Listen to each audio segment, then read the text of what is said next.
Oh, what's happening, dude? Dude, welcome back to Average People Talking, my friend. Thanks for having me, dude. It's been a minute. It's been a while since I've actually been on. It has. It has. I've been doing these. Excited though.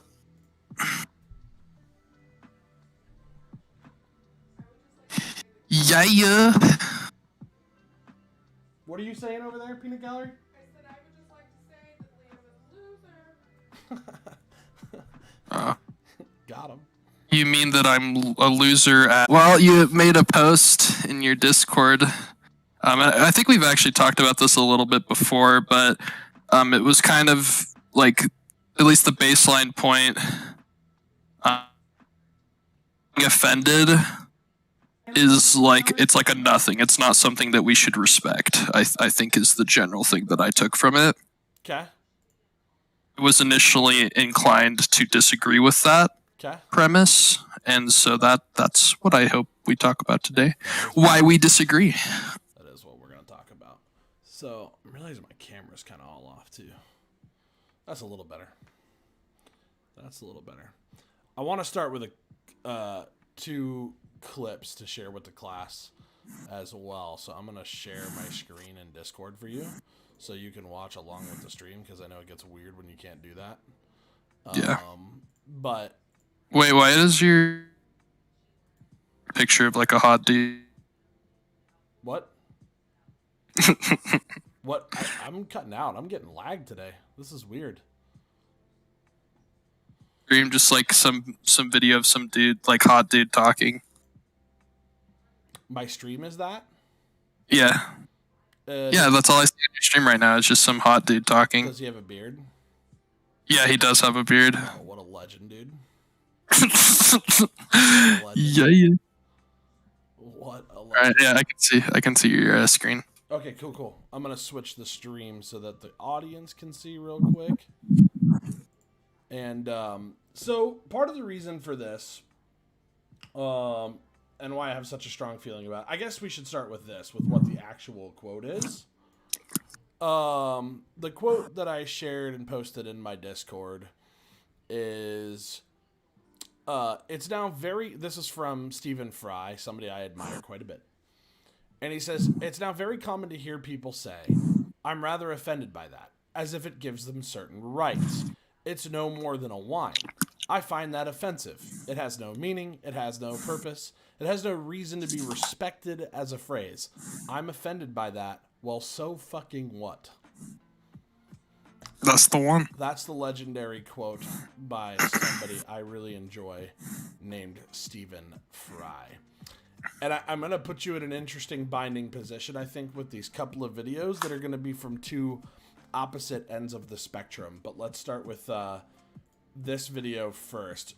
The clips I'm going to show from this is going to be about 4 minutes total. And then I have another like 4 or 5 minute clip to show from Sam Harris. So we'll get two interesting sides of the coin. This is Pastor Kyle Bailey talking about a recent experience that Jordan Peterson had. So without further ado, let's watch. Now, since this clip, Jordan has gone through a litany of attacks from the media sphere, his wife getting cancer, and personal health problems for himself that nearly killed him and currently have him in a severe state of suffering. Now, is all of this coincidental? There are thousands of Christians that see God taking Jordan through a process of being broken in order for him to be rebuilt into the man that God has ultimately called him to be. This is the same thing that God did with Jacob. Take a look at this recent clip that Jordan did, which was mentioned earlier, regarding how Christ is becoming more and more of a reality to him through this time of trial and tribulation. Let's take a look. Okay, I'm going to skip ahead a little bit here, but you have any reaction to that initial 45 seconds of word salad that's trash? Yeah, I think you actually told me a lot about this clip, and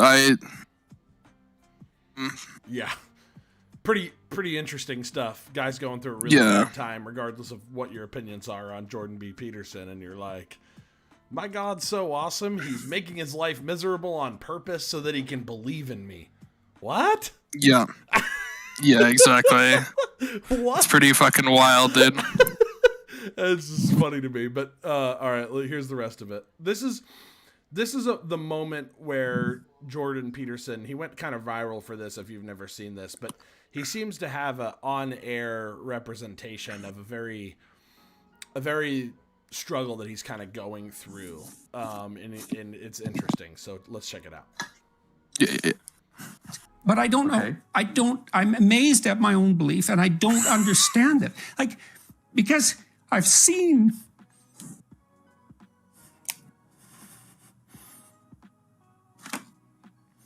sometimes the objective world and the narrative world touch. That's Jungian synchronicity. And I've seen that many times in my own life. And so in some sense, I believe it's undeniable. We have a narrative sense of the world. For me, that's been the world of morality. That's the world that tells us how to act. It's real. Like, we treat it like it's real. It's not the objective world. But the narrative and the objective world touch. And the ultimate example of that, in principle, is supposed to be Christ. But I don't know what to... that seems to me oddly plausible. Yeah. But I still don't know what to make of it. It's partly because it's too terrifying a reality to fully believe. I don't even know what would happen to you if you fully believed it. If you believed in the story of Christ, or if you believed that history and let's say the narrative meet, let's Both, I think. I think because when you believe that, you buy both those stories. You believe that the narrative and the objective can actually touch. I've been watching Jordan Peterson for the last few years, and it's been somewhat of a wrestling match for myself. On one end, as a Bible-believing Christian, I have always desired to see Jordan go beyond the psychologizing approach that he has taken to the Bible and Christianity and see the immaculate beauty of God in a tangible way, like me and so many others who have come to believe in Jesus have. On the other end, I've also seen the usefulness of the approach that Peterson takes, in that it has led many people who would never go to church and hear about Jesus to not only consider Jesus, but ultimately become Christians after hearing Jordan Peterson's talk as a stepping stone to a more thorough investigation of the Christian faith. In summary, I believe that Jordan Peterson is on the tail end of his wrestling match with God. And I think it's time for Jordan to say to God the same thing that Jacob said, I'm not letting go until you bless me. That is, I've seen the psychological consistency and axiomatic necessity of the Bible and God, but I need to know you are real in a tangible way. Once we come to know God in all of his splendor, it causes us to walk in humility afterwards. In a sense, God blesses us through a revelation of himself that breaks our guilt and causes us to walk in total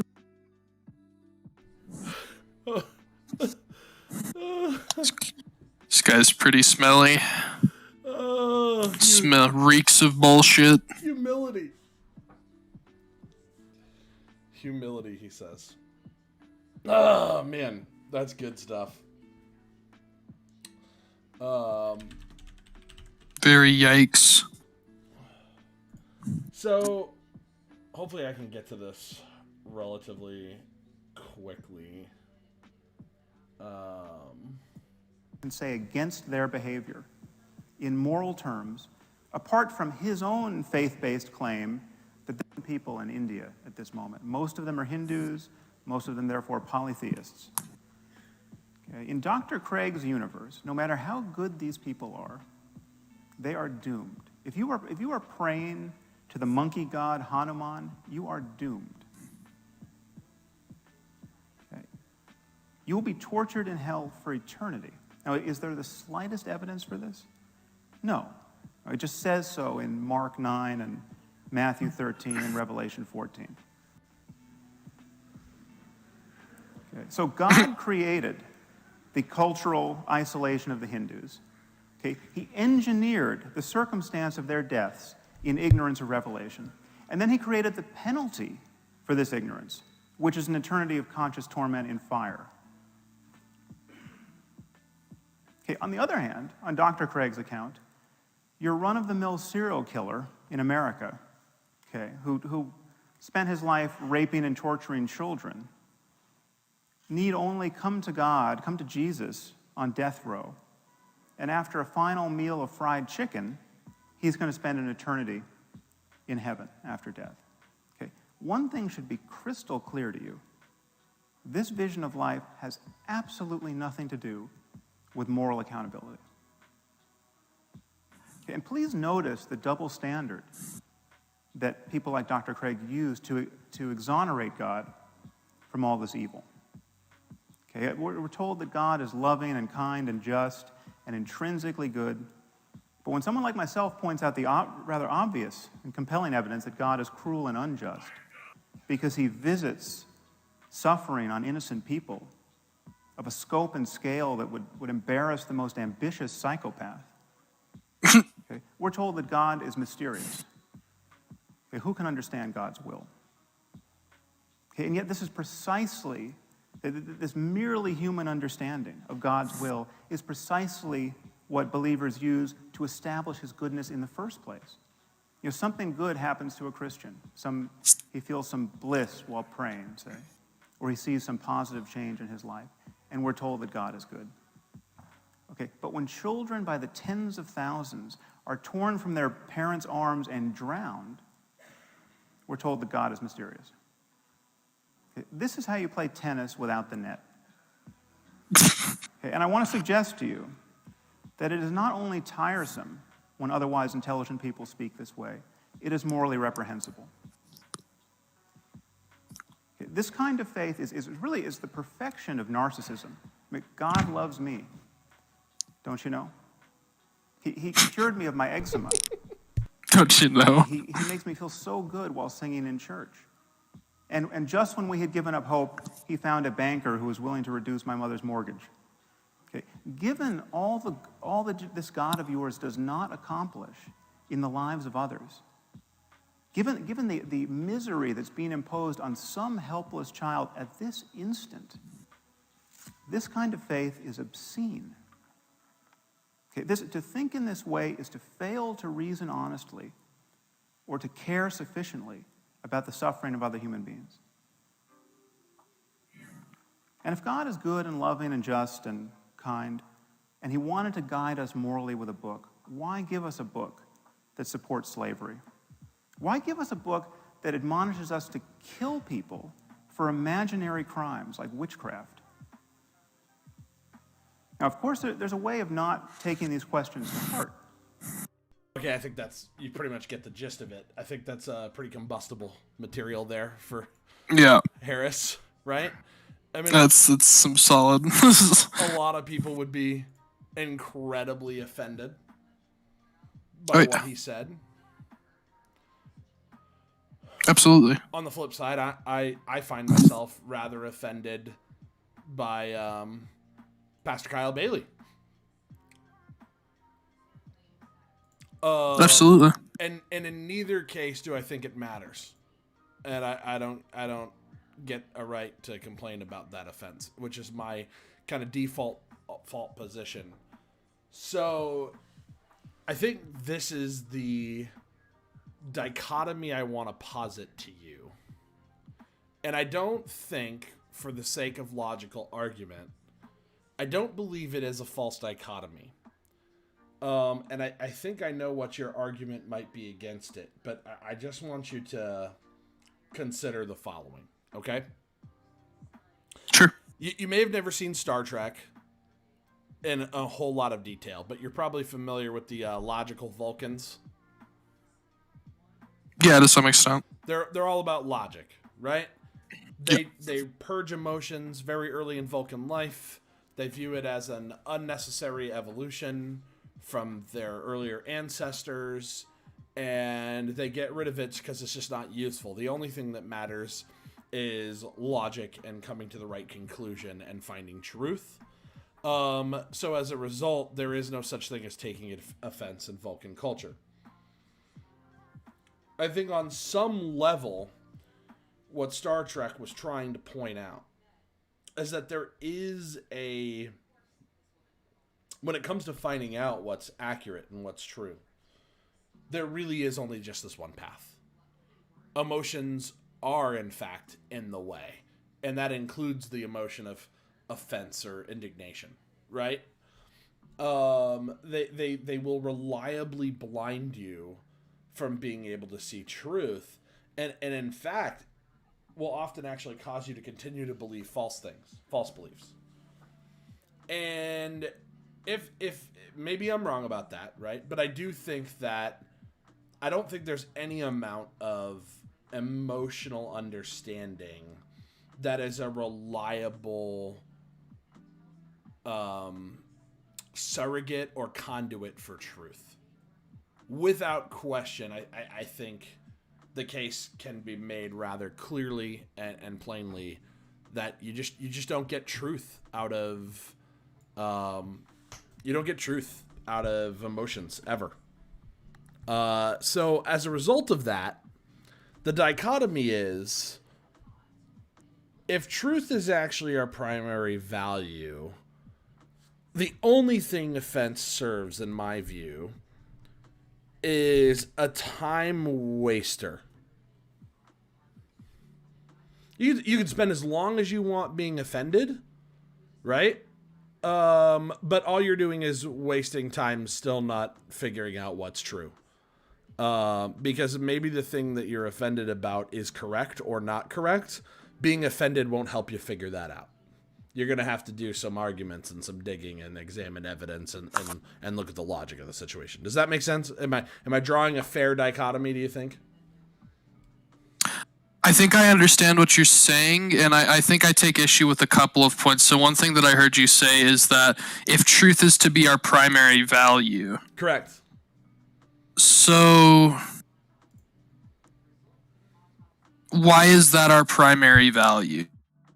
Well, And all things in consideration, why is that our primary value?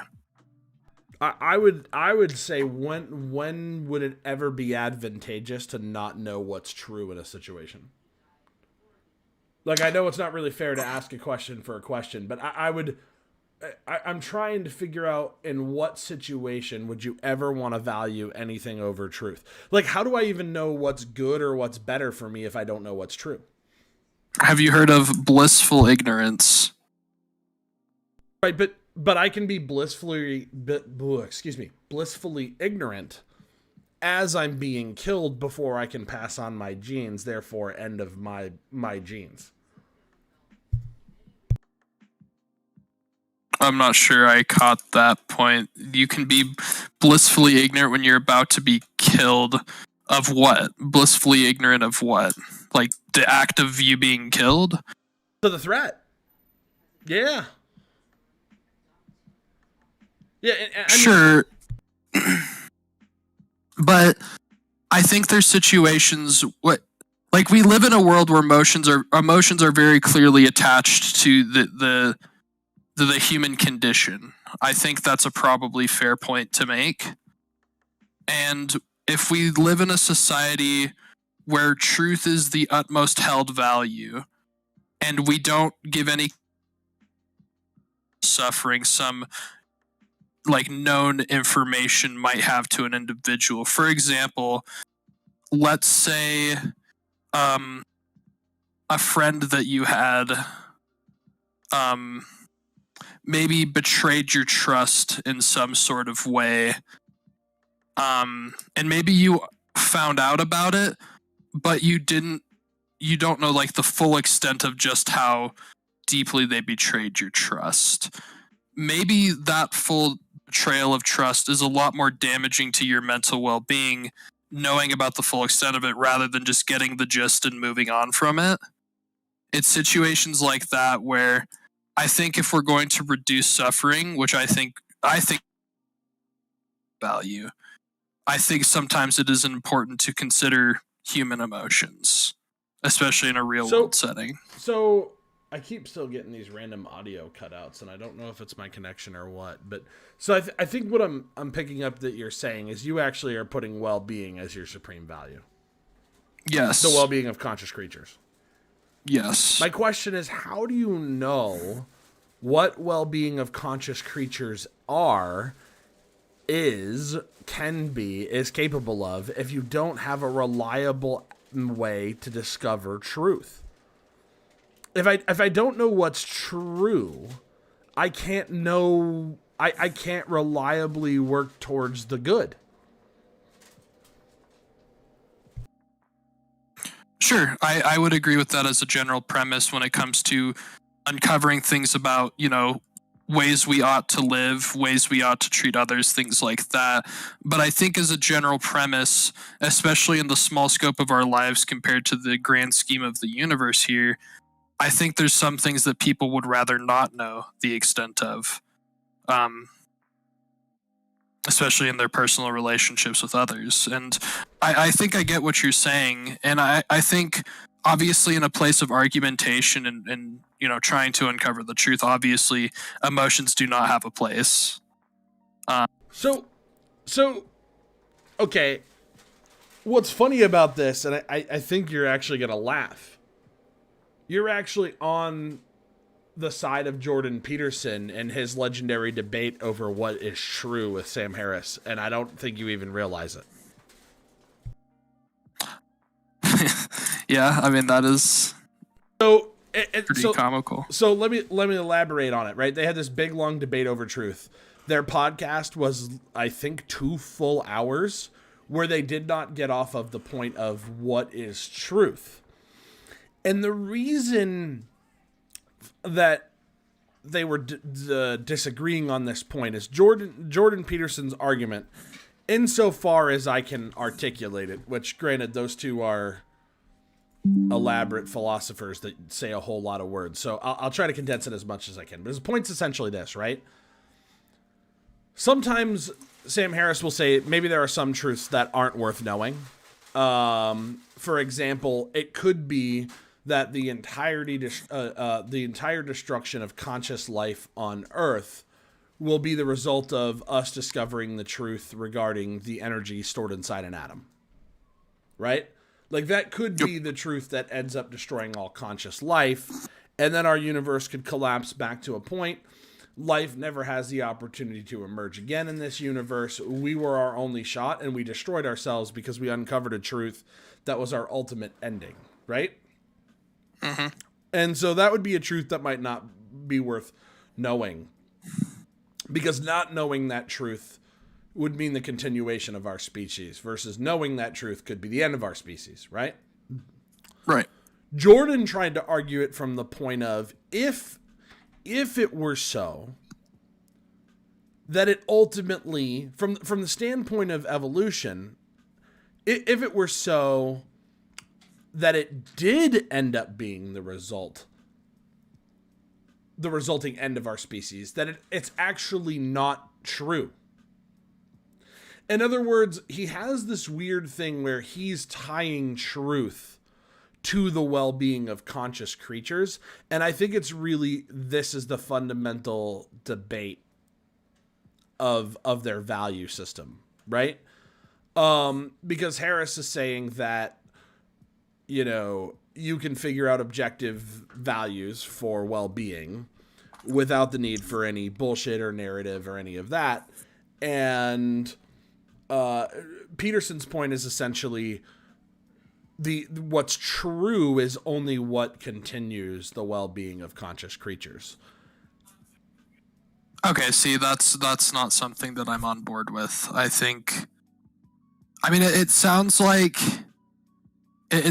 Sam Harris is presenting the point that, and tell me if I'm wrong, it sounds like he's presenting the point that, yes, perhaps there are truths that we'd be better off not knowing. And then it sounds like Jordan Peterson's taking the extra step to bake in that is somehow tied to, like, very direct emotional well-being of creatures and really, like, reducing suffering. Well, yeah, essentially his point is, if there are no values absent conscious creatures to observe them, right? We know that conscious creatures are the source of values, because the absence of conscious creature, the universe is without value. It's just rocks flying about. Yep. Without any purpose or meaning, or that there is no meaning without consciousness. But insofar as something if something were to end all consciousness forever, it's only our time bias, the fact that we observe things in a window of time, that makes us biased towards thinking like we can value things. Because if in the end we're all going to end up dying anyway, and then that's the end of consciousness forever, well then, was it ever true that we were ever conscious? Only insofar as you can briefly observe it, because of we're fourth dimensional creatures. If you had a creature, a conscious creature that existed outside of our universe that didn't have our constants of time, there would be no meaning to what they observed.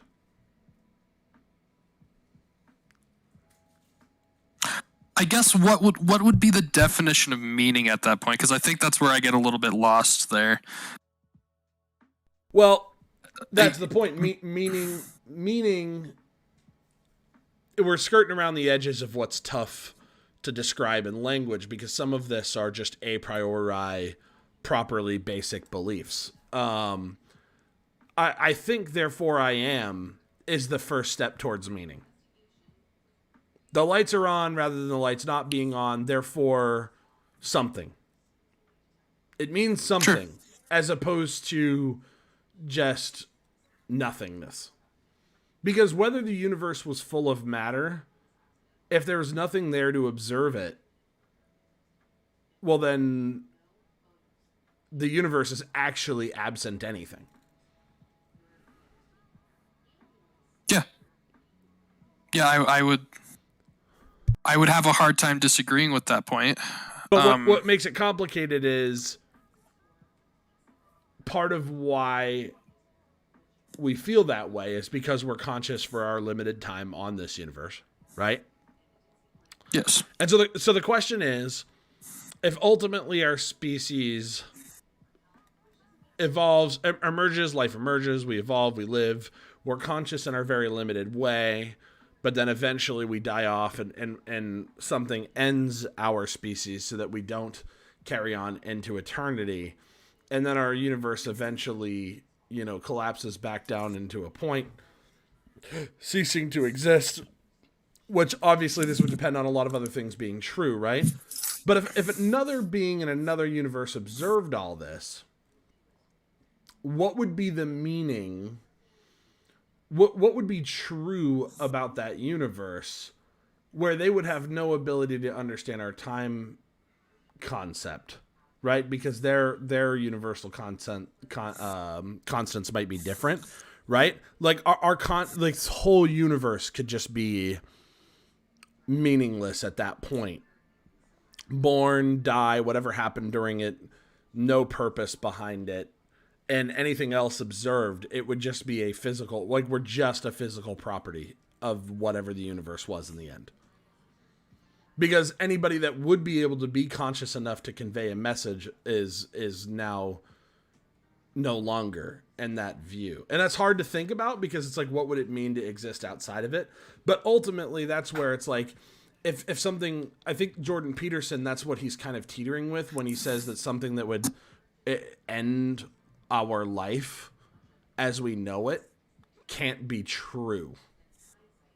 Like, I think that's what he's invoking without necessarily going there. I'm saying that's the logical next step, right? Yeah, I get what you're saying. I mean,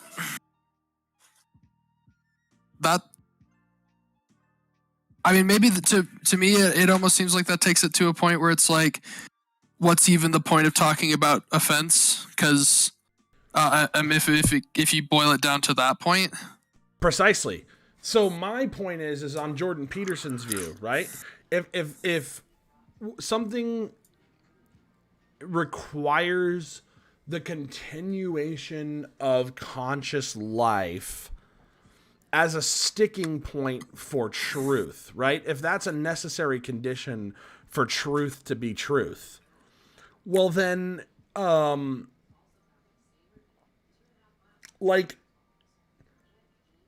truth is therefore totally outside the reach of what we could ever know. Now, of course, the whole reason why Jordan Peterson sets this up this way is because he's conveniently relying on the being outside of our universe. He calls it God. Right. And that obviously that's like a baked in factor, but I think the point that he's making is like could potentially be just as salient as the opposing viewpoint. At least from my understanding. The problem I have with that is I still don't know, even if you took Jordan Peterson's worldview, to me, you're lying. Because ultimately, if you're saying I want to live more in accordance with God because he's the only way I can come to know truth, you're still valuing truth over well-being. I truly don't think it's possible for a conscious entity to not hold truth as the highest value of existence. Like the universe and the whole of conscious experience actually makes no sense. It becomes pure chaos, white noise, TV fuzz, if truth is not your highest value, because what else are you doing? Why exist at all? What is the point of meaning? If you can't figure out what's true, well then well-being's irrelevant, because what does well-being mean? I don't know, because I don't know what's true about well-being. Well, so I mean they're both kind of intertwined in my view, because truth can lead to a world where there is less suffering, and suffering is something that by shared experience we all understand, and is certainly something I think we'd all want to avoid. And people who are properly functioning also would understand that they want, like, if they don't want that suffering for themselves, it would also stand to reason they wouldn't want that suffering for other creatures who can feel that same exact suffering. So truth can lead to better things like that, like knowing more about medicine and things like that, knowing more about how we ought to treat others based like on a biological understanding of how humans work and things like that. Understanding more about the world is obviously a good pathway to creating, a better well-being. I think they're both equally valid points of value. But I mean, back to the point, information we probably would be better off not knowing. I mean, I felt like we kind of slide past the learning how to make nuclear weapons part. I think that's an important point to talk about when it comes to this. That's a piece of information that, had we never figured out how it works, we wouldn't be at a point now where we have weapons capable of like complete self-destruction. It could also be the case that we avoid that, though. Define. We could, and I hope that we continue to avoid ever using them again. Right? It could be our future that the knowledge of what the power inside an atom only gets used to create energy that actually helps our survival. Right. I mean, there's things like nuclear energy and things like that that are coming on the horizons, which are said to be some of in the field of technology and, energy resources and stuff like that. It's obviously there's a good amount of good that comes from it, but simultaneously, nuclear weapons. I mean, it's... I just think it stands to reason that there's just some information, and especially on like the micro level of our individual lives, I think there's information that a lot of us would rather not know, just for the sake of reducing suffering and mental anguish, or even sometimes physical anguish. For example, never finding out what it's like to jump off a cliff. Just taking other, never finding that out for yourself. I guess in my mind,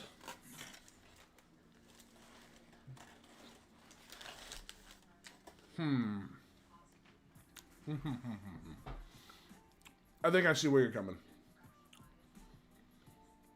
Hey, Here's my problem with it. sure. There's always the bet. I think that puts you as the one who's guilty of the cognitive bias, the time bias.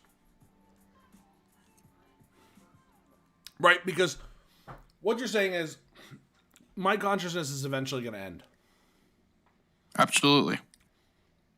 So along that scope of that time, there are certain things that will feel like suffering, and I will suffer them longer. The earlier I find out about them, the more I suffer them, the more I have this negative experience. They don't seem like a truth that's worth knowing for me, right? Yes. The problem is you're a conscious system that also influences other conscious systems. Yes. And by you being in the unique position to learn the thing that sucks, and yes, maybe experience it negatively, you can simply warn other consciousnesses and could actually be doing, and I'm going to argue, you are doing much better. Anything that you can find out that does not result in existential death, that causes you suffering, simply by a product of ascertaining the truth about it, right? There's a lot of things we can figure out the truth about by inference. We don't need direct experience, like jumping off a cliff, for example. I can know the truth about what would happen if I jump off a cliff without needing to experience it directly. Sure. That's a good point. And that's the whole point, is being able to pass that knowledge down through the stories that we tell the next generation of conscious entities, so that they can also help the next generation of conscious entities avoid that pain, etc., and so on and so forth. I just don't, I fail to see how ever knowing what's true is a negative. Like, that's the part that's not convincing to me. Like, I would need an argument where knowing what's true is actually worse, because even if that truth is the end of our species as we know it, well, it's determined. Our species is going to end regardless. We don't get to know that. That's the one truth we don't get to know. We don't get to know whether or not our species goes on forever or ends at some point because of something we discover or whatever. In the meantime, I feel like whatever we can do to get closer to understanding and identifying truth can only make us better. And I would just need an example where it doesn't. And I don't think you can use the end of our species as of a truth not, maybe that's not worth knowing. But in the end, not knowing it wouldn't stop the thing from potentially happening necessarily. Because maybe there's a totally different thing that ends our species that we just, also don't know about. Like... Okay, so I think I agree with all those points, but I don't necessarily, I'm still not completely sold on the idea of offense being a completely useless condition, I suppose. For example, the use of racial slurs toward, in the actual manner in which it would be incredibly offensive. Like, calling, somebody the N-word, who is the victim of that word, historically speaking. In that situation, where we have come to an understanding as a society that words like that, and really everything that's baked into the use of that word, is incredibly harmful for other conscious entities. And so, assuming a creature isn't informed of this and ignorantly uses terms like that towards others, would that not be a situation where the offense might grant them the right to educate this person about the truths we have come to discover as a society?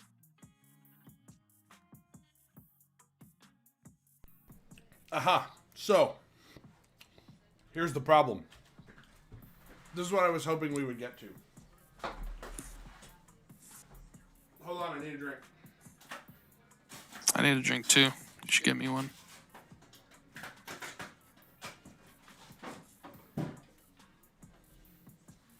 I have a feeling some people are going to really not like my next point.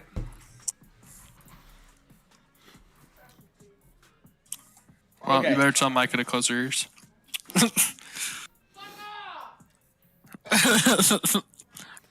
Just kidding, Micah. Here's where I'm going to challenge you.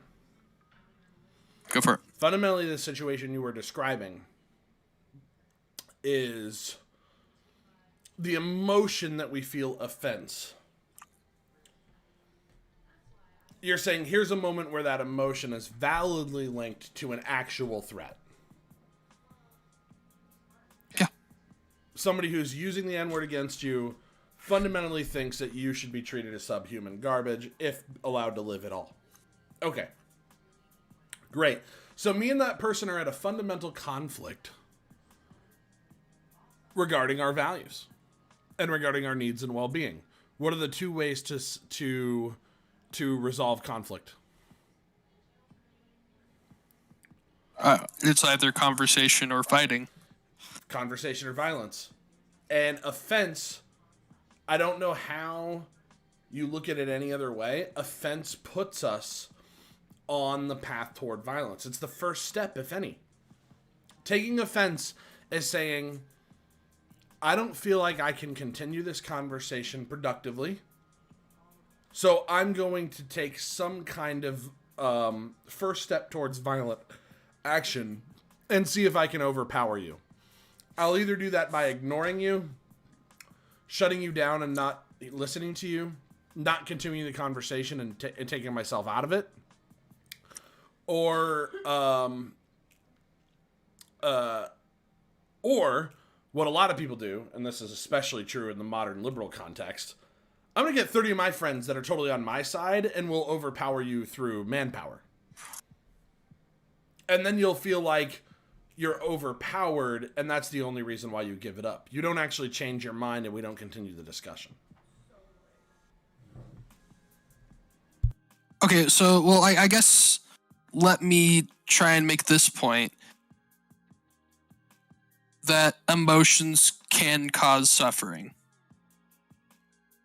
Sure, no doubt.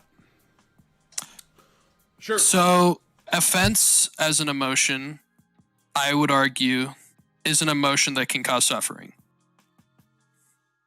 Especially in the like situation that I provided to you, which is getting called a racial slur, you know, and being a victim of that. And so I guess I would want to take that almost as an isolated variable of one person is causing another person suffering. Like that isolated factor, that act right there of somebody calling somebody that word and them experiencing the emotion that is offense. That is a situation where somebody's suffering. So, I mean, with that alone, if that's something we're actively trying to avoid, then why is offense not something that we should take into account if we're trying to avoid suffering as a general premise? Because I can't come to truth without risking offense.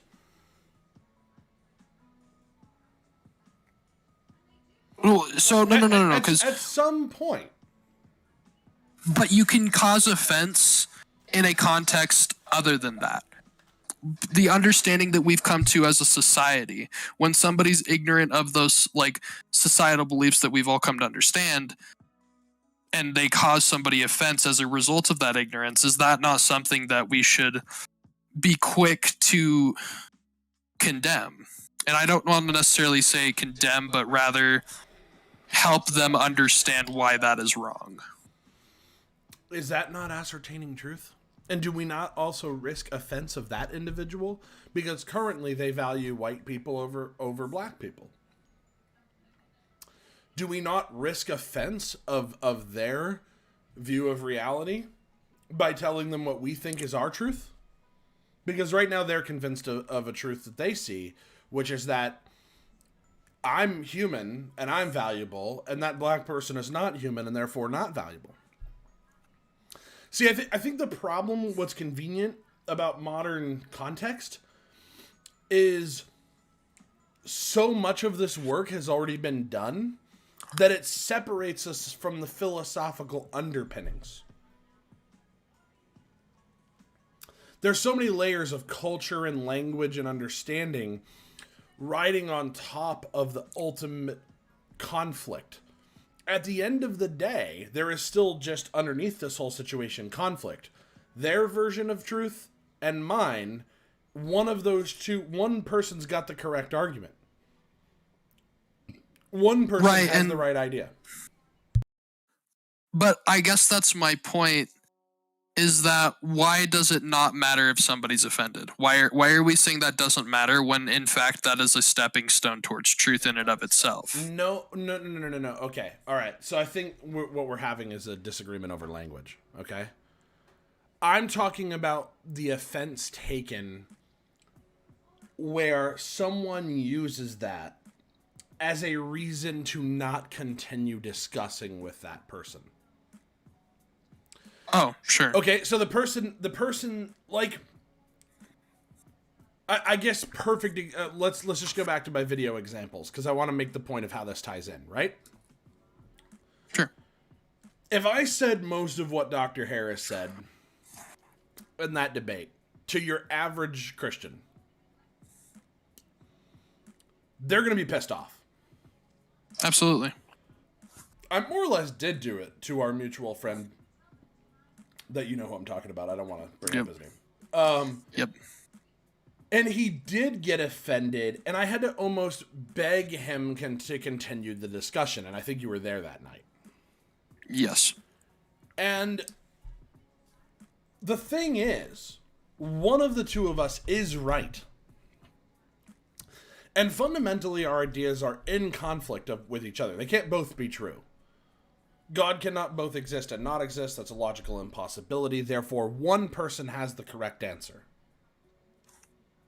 Right. So it is different to be offended, to experience offense, feel the emotion of offense, versus using it as a weapon, using it as a means to gain power in a debate, in a discussion, or in a society. And the illusion is, what I think is an illusion, is many people, and left-wingers tend to do this a lot. They say, well, that's offensive, so I don't have to talk to you anymore.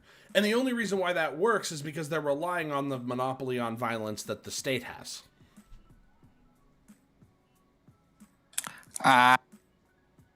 See, this is why I wanted to have a discussion, because I think we're both on the same page. I think I took that quote as more of an isolated factor, when that quote probably has a whole lot of other backing beliefs with it that are important to contextualize the quote. What's funny about it is it's being uttered by a gay man who was rejected by the Catholic Church of England, despite him being raised that way. Right. Yeah, I mean, he's experienced offense in my life, is my point. He's not like Stephen Fry's life has been rosy. In fact, I think he's attempted suicide 4 times. Right. No, like I definitely, yeah, I think we're honestly on the same page.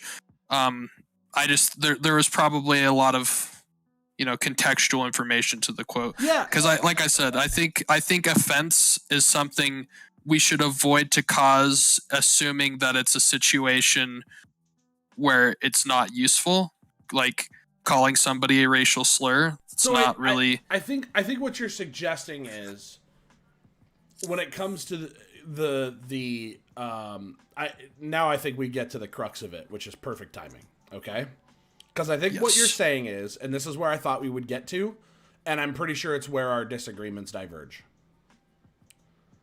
On some level, what you're saying is you have to be calculated with your risk-taking offense, your risk-taking when it comes to whether or not you're going to offend your interlocutor or the other party, right? And I do think yes, to some extent. I do think that is true for the now present moment. And it is exactly what I mean by it's simply fucking wasting time. The fact that I have to dance around your sensibilities rather than use my most straightforward, honest language about what I believe and what I want to argue and what I want to point out there is simply serves as a time waster in between you and me coming to truth. Eventually, to resolve the situation, I can use a bunch of language and a bunch of niceties and a bunch of caveats and fucking olive branches to eventually get my point out. And if my point is in fundamentally conflict to yours, ultimately the onus is on you. Ultimately, it's your choice whether you want to take offense or not. Nah, free will doesn't exist, but different Well, topic. my point is ultimately, even in the concept of free will, you can simply notice the opportunity to take offense and let it pass by. If you believe that taking offense is a time waster. And it is. That's all. The only thing it will do is waste time getting at the truth. Because ultimately, like, taking offense is not going to get you anywhere. It is, as Stephen Fry says, nothing more than a whine. You're dragging your feet on your way to a better understanding.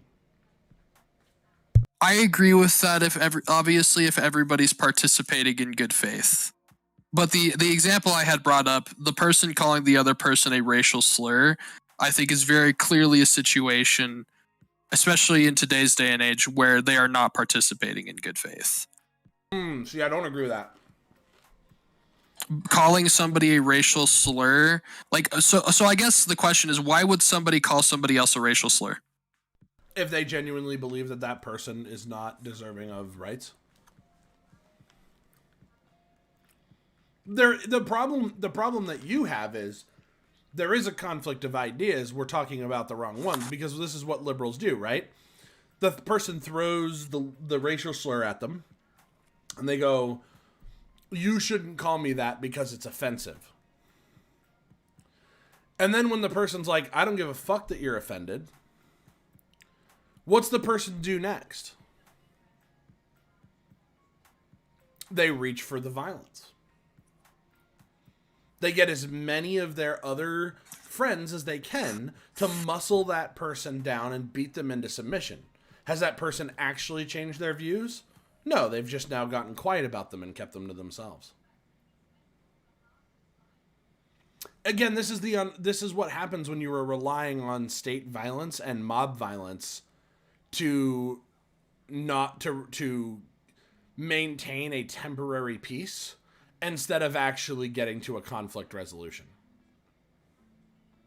It's simply a fact that there are a higher percentage of people alive today that believe that people of color are equal to every other person in terms of value and worth.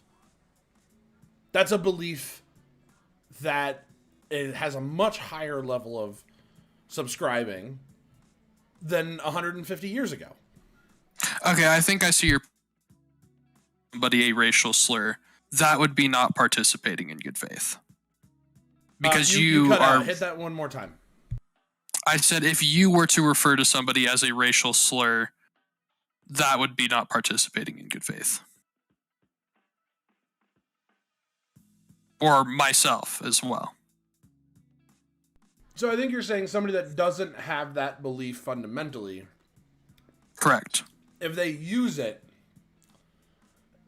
then it must be the case that they're not operating in good faith, like they're using it as violence. Is that what you're suggesting? If they're using it as a violent word, for you to say the word is not like an act of offense. For you to use it against somebody is a situation where you wouldn't be participating in good faith. I think we agree there, because I think you and I both think that language absolutely can be violence. Yes. And I don't think we have a philosophical disagreement there. It most certainly can. This is actually where I think the debate lies regarding free speech. Because the right literally makes fun of it like it's a joke. Oh, the words are violence, crowd. It's like, yeah, Yeah, sometimes it can be, man. Like, if somebody yells bomb on an airplane, like that's, it's like, yeah, I'm sure stupid conservatives would probably get freaked out too. I mean, like that's, even if it's just like some stupid kid, you know. Yeah. What it comes, And yeah, what it comes down to is the intent behind the word. yes, And I think and you and I are both in the content of intent matters, as Yes, well as absolutely. impact. You have to consider both factors. right. So I honestly think we agree here. For me, it's like offense in good faith. So I still think where that leaves me, though, is I believe that if you are to operate in good faith, the onus is on you to at all times always avoid taking offense. Yes. Like, I have to be absolutely clear, crystal clear, that your intent was to harm me with words, that you were actually committing violence against me before I act in self-defense. Which means I'm going, regardless of how heinous I think what you said was, regardless of how bad what I think you said was, I have to give you the benefit of the doubt that you might be right. Until we Sure. have come to truth. I mean, I think crystal clear might be taking it too far. Like, it almost seems like you're creating a very isolated scenario. I think there can be a lot of situations where words are at least pretty dang clearly like meant to hurt you. Like people are trying to be an asshole. Okay, so this will be a conversation for another time because I've been building up to this for quite a while. I want to do an episode on nonviolence and the ethics behind nonviolence. Because I'm of the opinion that if you punch me in the face, I actually have the ethical duty to not respond. And a lot of people have a hard time with that one. I was about to say that one's kind of, I don't know, made me think of something funny, but A lot of people yeah. have a hard time with that one, man.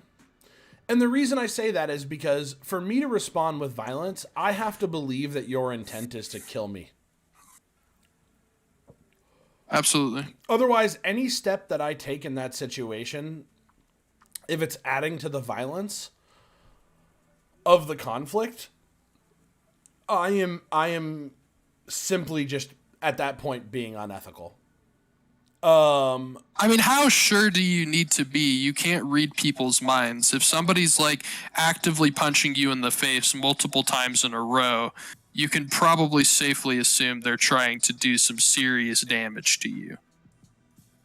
Well, that's why I'm saying I don't think you can ever be absolutely certain.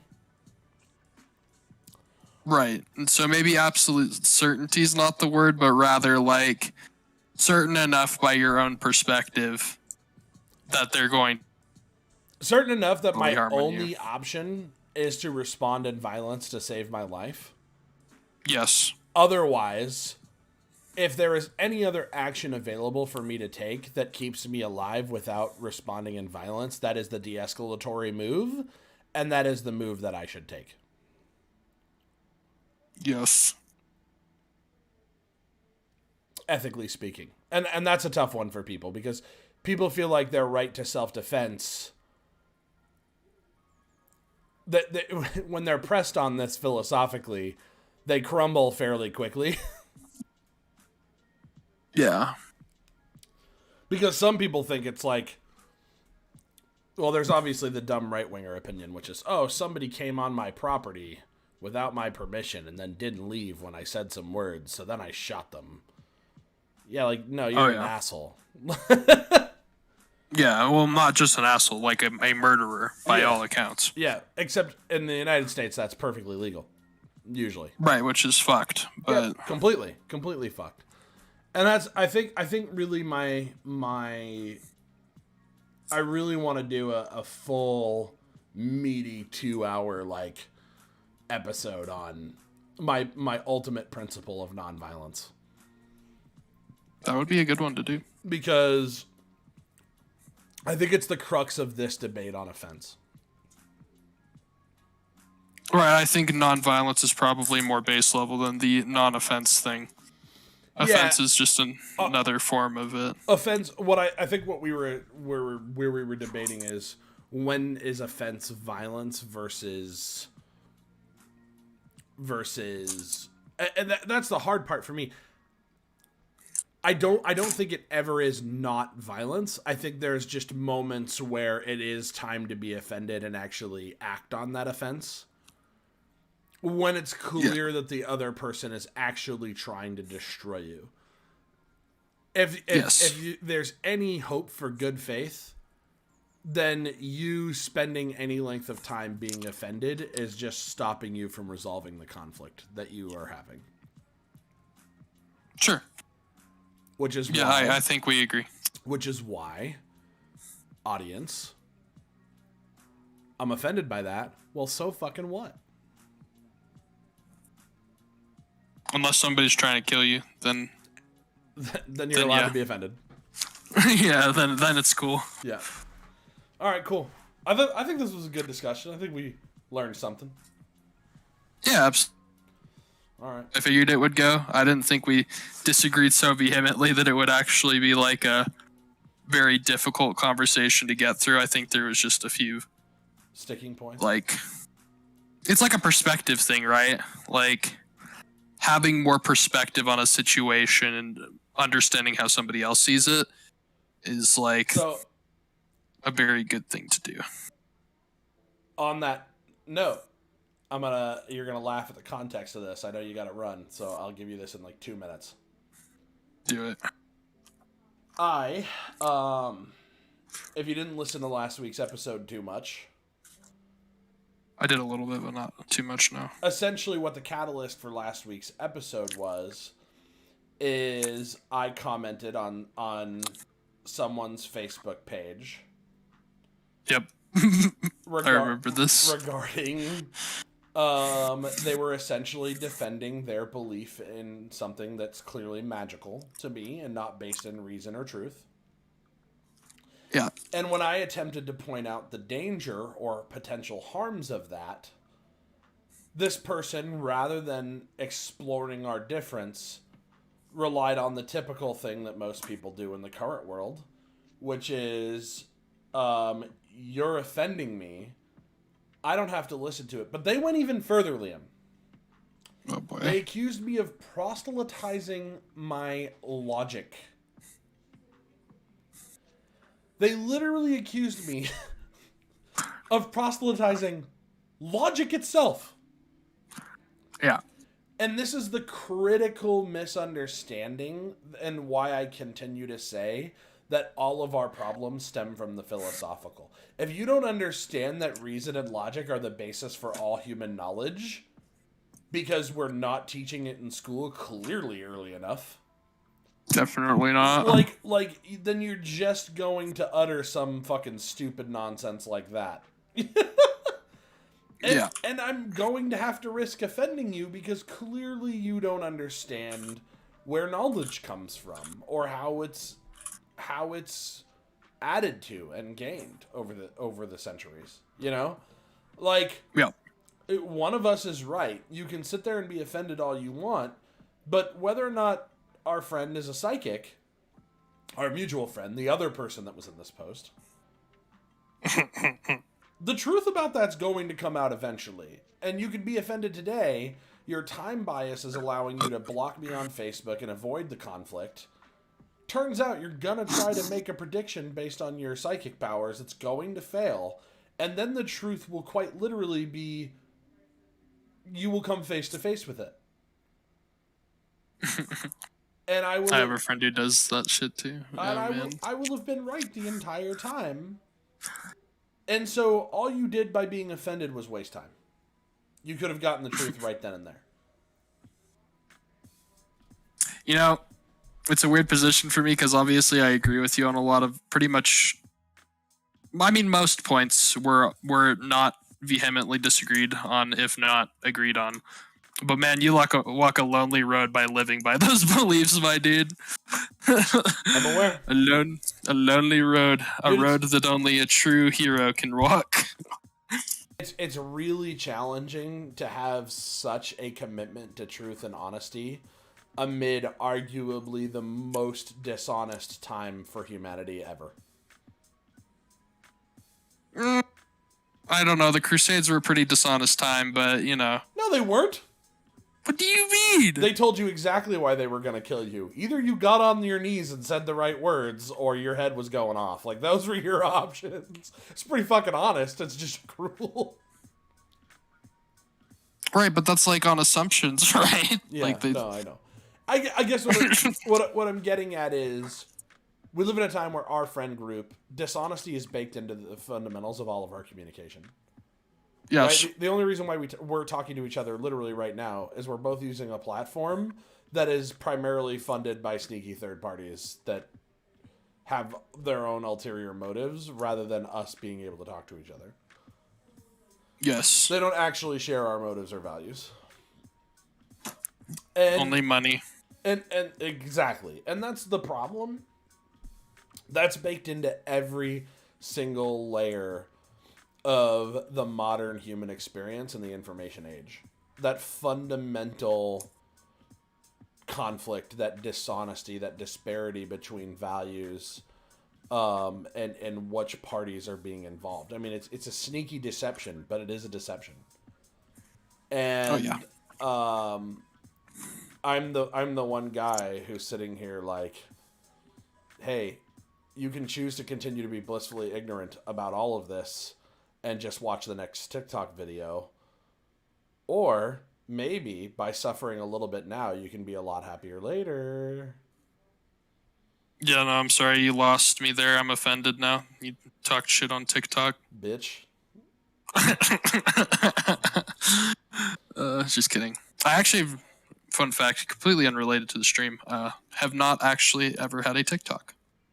You've not had one, but like... Or downloaded it. You've never I've seen downloaded it? TikToks. Yeah, I've never downloaded the app. I only downloaded it because the amount of people that directly send me a TikTok and then ask for feedback regarding the TikTok they send me. Dude, honestly, if I had a close friend send me a TikTok and they got upset at me because I told them I wouldn't download TikTok, that friendship can end. Just kidding. Don't know what to tell them, but like, this is no longer useful for my life. Well, and that is that's the thing at that moment, the fundamental conflict. If they choose to be offended by your position on that, who's the onus on? Oh, jeez. It's on them. Sure. They should build a bridge and get the fuck over it. All right, man. I appreciate you coming on the stream. Thanks for having me, man. It was awesome. I always like coming to these and having a nice conversation, learning more. Just some average dudes talking about pretty above average stuff, actually. This was pretty meaty today. This was not average at all. I know. I like actually felt my brain almost like smoke. We're getting into it. But right on. Peace and love, man. See ya. Thanks for coming to the stream, everybody. As always, if you found any of this valuable or were confused or whatever, there's always my Discord. Come check me out on Facebook, tweet at me, come hang out, whatever you want to do. I appreciate you if you came tonight and watched some. And you all have a wonderful night.